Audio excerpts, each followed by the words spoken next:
Anthony get the all-star. Anthony get the class. You're never gonna become a college student at that rate. Fucking science. Yeah, fucking science. Fucking science. Yeah, fucking science. Yeah, fucking science. I'd go to the moon in a nanosecond. The problem is we don't have the technology to do that anymore. We used to, but we destroyed that technology, and it's a painful process to build it back. What would you say you do here? I'm one of the science guys, and I'm one of the repair guys. And fortunately, there's lots of science and lots of repair to do on station, so that will certainly keep us all busy. You have a whole series of O-rings in here, and a shaft that you rotate. So, I mean, like on the space station, how many of these would you have? 7, because we have 7 windows. What happens if you get a leak on that? Then you have a leak. You just have a leak, and what you would do is... You lose air. Got him! You him to do you so much you could do anything? A plan, I don't know off the top of my head, but there's probably a plan. Living and working in space go along with doing science experiments in space.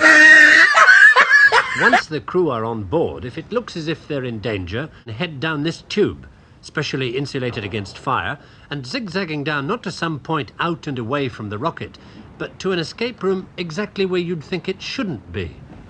3.5 minutes after they get the warning in the capsule, the crew could be down here in the blast escape room via that 200-foot escape tube, 40 feet below the base of the rocket.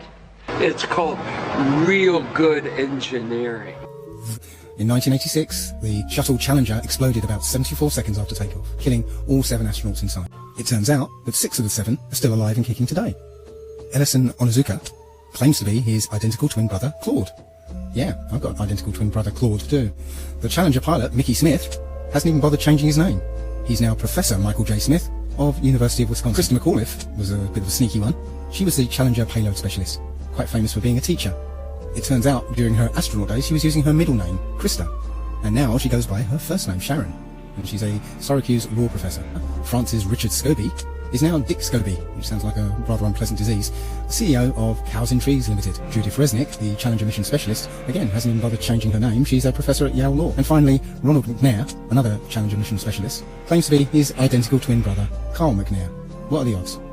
Why has nobody been to the moon in such a long time? That's not an 8-year-old's question. That's my question. I want to know, but I think I know.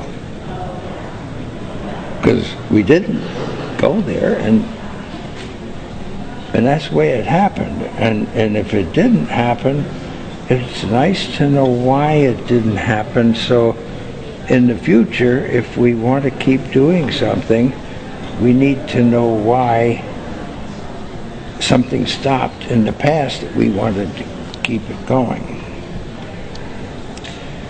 It's called real good engineering.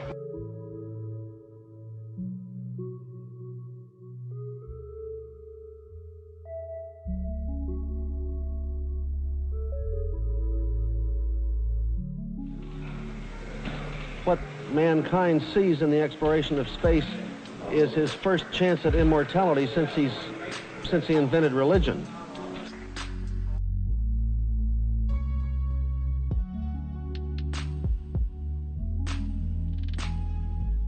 "9/11 was an inside job. Vaccines will kill your kids. GMO equals death. Evolution is a lie.